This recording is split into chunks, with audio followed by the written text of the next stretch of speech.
every time she gets a chance. My daughter-in-law, Jasmine, treats me like a poor old woman living off a pension. I came all this way to visit, and this is what I get. Such a shabby place, so disappointing. Well, I guess this is what you get on a pension. I can take whatever is said about me, but I can't stand it when someone insults this shop. My name is Susan. At 65, I'm still quite active for my age. My husband John passed away 3 years ago at the age of 70. He fought hard against liver disease, but sadly couldn't beat it. John was a craftsman and fought bravely without much complaint until the end. He was 8 years older than me, and I had always been prepared for the possibility that he might pass away before me. However, his death came sooner than I expected. For a while, I was like a shell of my former self, but thanks to friends and neighbors, I gradually regained my spirit. Now I'm enjoying my time alone, attending career classes, a hobby of mine from way back, and going to the theater with friends. Another significant event happened after John passed and things settled down. My eldest son, Louis, got married. I thought it would be something to cheer me up. John and I had 2 children. Our eldest, Louis, is now 37 years old and works as an IT engineer. He's freelancing now, mainly working from home, and apparently he's earning more than he did as a salaried employee. Teresa, our daughter and Louis' sister, is currently on an overseas assignment. She hardly ever gets to come back home. Louis finally married in his mid-30s, but for Teresa, it seems her job comes first, and marriage seems far off for her. Speaking of putting the job first, that's Louis's wife, Jasmine. Jasmine is 9 years younger than Louis, currently 28 years old, an even larger gap than between John and me. I first met Jasmine 2 years ago when Louis said, "I've decided to marry this person," and brought Jasmine to our house. Louis was attracted to the hardworking Jasmine, and surprisingly, it was Jasmine who strongly desired to marry. She was a slender beauty in a well-tailored suit from a high-end brand, the epitome of a career woman, just like those seen in TV dramas. She exuded an aura of competence, and her views expressed during our family meetings were quite modern. We want to be a couple who respect each other's independence and freedom. Just because I'm a woman doesn't mean I'll give up on advancing my career. I'll work hard. I think we probably won't have children, she said. According to Jasmine, raising children is a hindrance to career advancement. She wants to earn her own money and enjoy freedom without being tied down by family life even after marriage. However, I was somewhat taken aback by what Jasmine said next. Living on a pension really seems like living in poverty, doesn't it? Money is really important. I have to work hard and earn. Living in poverty? I don't know what kind of lavish lifestyle the career woman Jasmine dreams of, but it's none of her business. I'm quite satisfied with my current life, which suits my means. Even the usually calm Louis had to gently chide her, "Hey, Jasmine, don't say things like that." It was a worrying first encounter with Jasmine. The first Christmas after Louis and Jasmine got married, they came to visit my house. Maybe because of her busy job, as soon as Jasmine arrived. "Oh, I'm so tired," Jasmine said as she sat on the sofa and didn't move. Even on Christmas, she seemed preoccupied with work, constantly staring at her mobile phone and tablet, never leaving the sofa. "Louis, I want some coffee." "Louis, I'm a bit hungry. Bring me some snacks," she ordered from the sofa. Louis dutifully brought her coffee and snacks. It's good that she's dedicated to her work, but as a mother, it pains me to see my son so casually used by Jasmine. Moreover, during their stay, Jasmine never once helped in the kitchen. It was always Louis who helped with meal preparations and washing up. Quietly, I asked Louis, who was helping me with the dishes, "Hey, Louis, doesn't Jasmine do any housework?" "Well, I'm mostly working from home as a freelancer, so I usually handle the housework." Jasmine has a commute and often comes home late. Plus, she travels a lot for work, so she's not home much. There's not much to do in terms of housework anyway. It's different from our time. Besides, Jasmine's been given more responsible work lately, so she's busy. You know, we're an independent couple. Jasmine likes to manage her own stuff, though I mostly take care of the house. Well, if you're okay with it, I won't interfere. Jasmine can be a bit harsh in her way of speaking, but think of it as her fighting through the tough world of work. Please be a bit more understanding, Mom, Louis said, always mild-mannered. Since then, only Louis has come home for summer vacations and Christmas. Jasmine's too busy with work to come. He always says Jasmine has a lot of business trips and often works on weekends. Recently, she's hardly ever at home. For me, having some reservations about Jasmine, it's admittedly easier when Louis comes alone. Every time Louis came back home, I noticed he seemed a bit more worn, which concerned me. Then as summer reached its peak, I received a call from Louis. Hello. This summer break, Jasmine and I will come to visit for the first time in a while. Is that so? It's been a long time since both of you visited together. Yeah, looking forward to it, Mom. I felt relieved hearing Louis's cheerful voice. When the summer break came, Louis and Jasmine returned home. This year's summer was reportedly the hottest on record. Our air conditioner at home was running nonstop, but due to its age, it wasn't cooling very well. Well, I'm home, Louis said. Hello there, Jasmine exclaimed as soon as she entered our house. It's so hot, Susan. Is the air conditioner even working? Hey, Louis, lower the temperature. She went straight to the sofa and, as usual, began giving Louis casual orders. It's still hot. Is this air conditioner broken? But I guess you can't afford a new one on a pension. Louis, a hand fan, please. I had a bad feeling that Jasmine seemed even more overbearing than before. Also, compared to when I first met her, her makeup and clothing seemed flashier. I'm going to say hello to Dad, Louis said as he went to greet John's photograph. When I returned with coffee for the two of them, I found Louis in front of the photo, but Jasmine was not there. She was still confidently sitting on the sofa, legs crossed, fiddling with her mobile phone. She drank the cold coffee I made without even a word of thanks. I didn't want to nag Jasmine, but even I couldn't hold back this time. Can't you put the phone away just for now? I asked. Jasmine replied, I have important work responsibilities, Susan. Living on a pension, you wouldn't understand.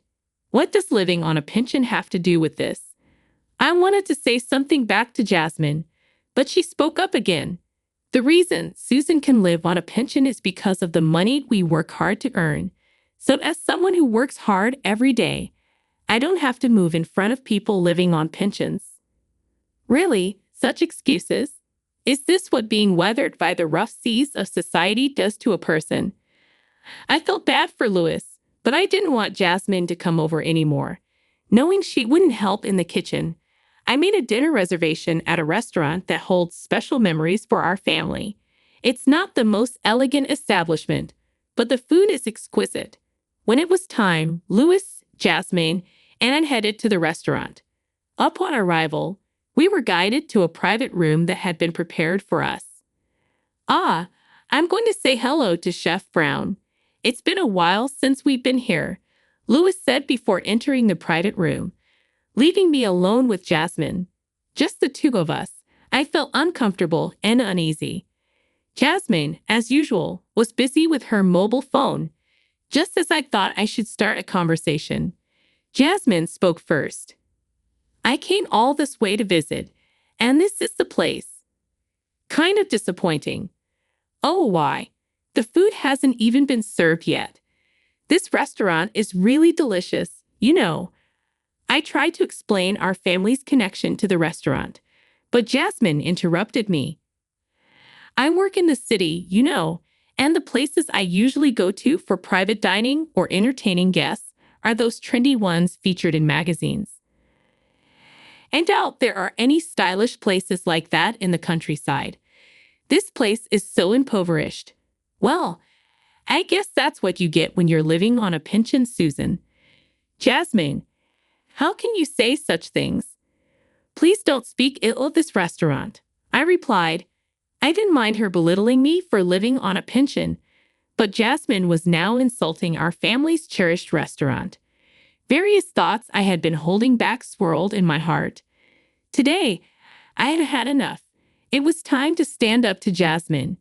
As my anger reached its peak, I took a deep breath, ready to respond. When we get home, Jasmine, a voice interrupted. It wasn't mine. It was Louis. After greeting Chef Brown, Louis had returned and stood at the entrance of the private room.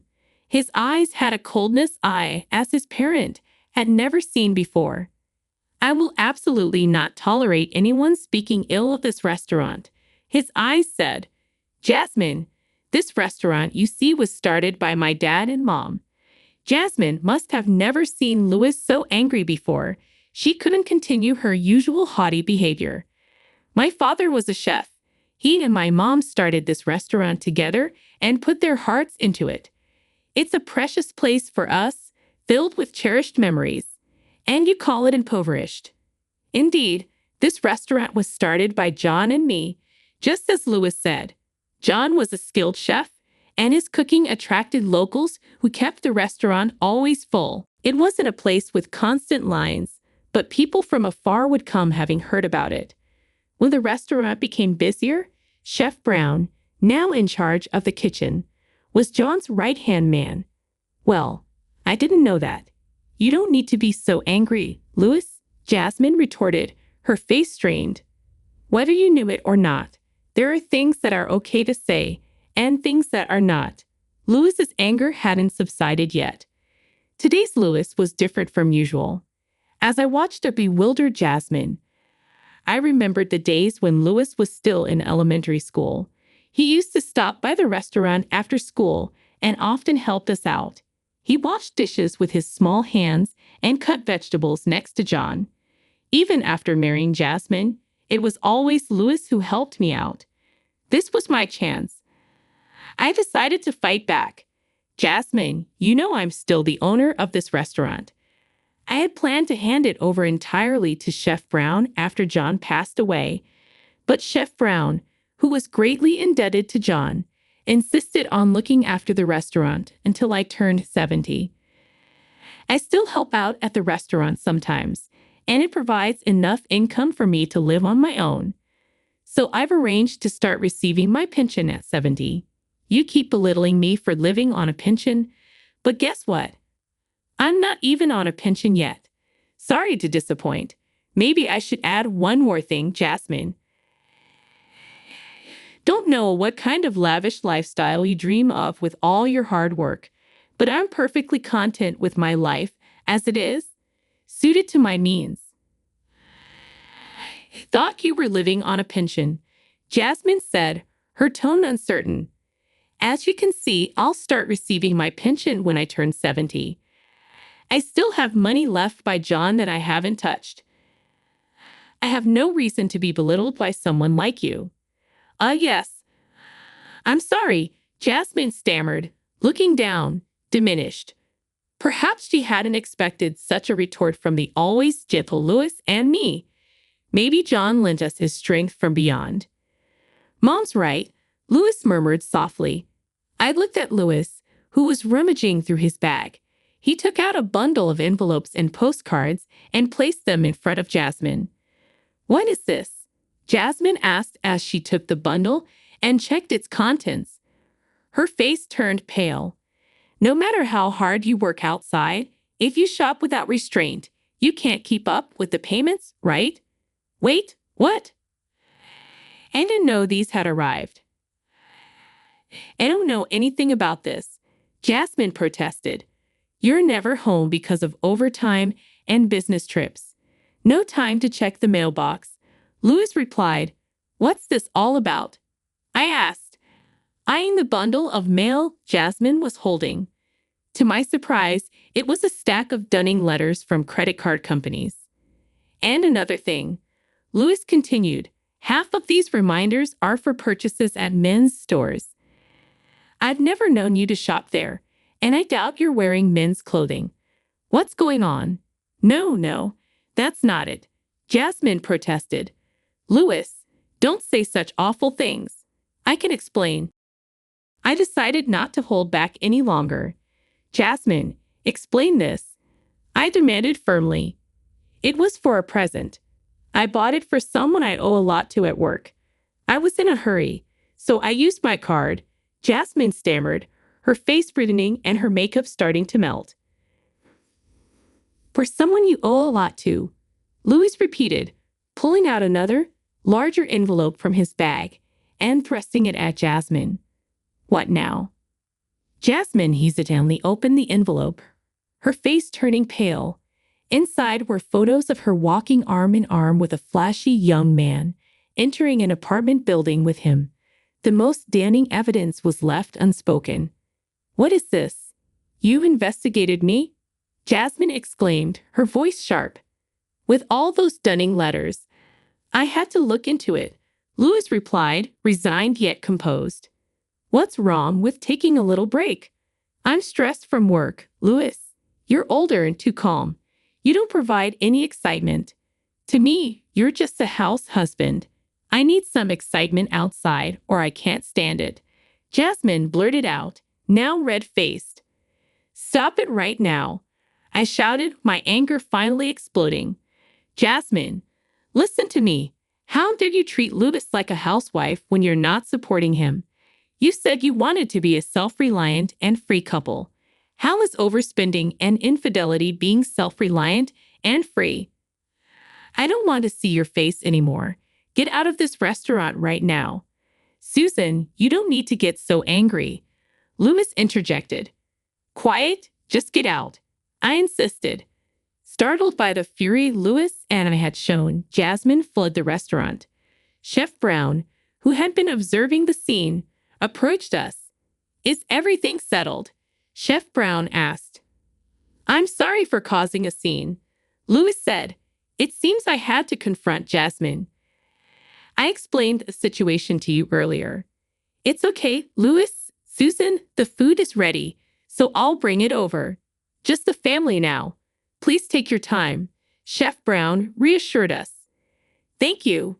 We appreciated his understanding. Louis and I regained our composure and enjoyed the meal, reminiscing about past times.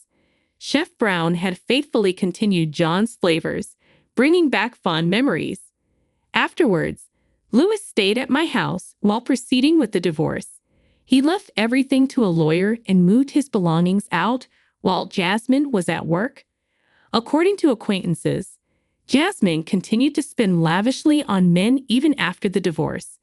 Her mailbox remained full of dunning letters, and her workplace started receiving calls about her overdue payments.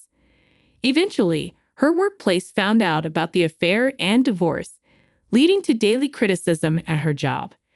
Despite the discomfort, she couldn't afford to quit as she had to pay damages to Louis. Short on funds, she was swiftly abandoned by her boyfriend, left only with debts and broken pride. With Jasmine gone, peace returned to my life. Louis's sister, Teresa, was returning home temporarily from her overseas assignment. Louis planned to coincide his return with her visit. I'm home. It's been a while. Teresa greeted us. I'm so tired from the long journey. We looked at her in surprise. What's up with you, Mom and Big Brother? Oh, right, I need to greet Dad first, she said, heading towards John's photo. That evening, for the first time in a while, Louis, Teresa, and I gathered around the dinner table and had a wonderful time. Despite her fatigue, Teresa helped with cleaning up. You seem to be doing well. I accidentally voiced my inner thoughts aloud. Teresa gave me a puzzled look. What are you talking about? When I looked back, Louis had a slightly embarrassed smile on his face. I realized I might never see my grandchildren, but I felt fortunate to have such kind children. I knew John in heaven was at peace, And until the day I joined him, I vowed to live a life that suited me and enjoy my solitude. That was the promise I made to myself.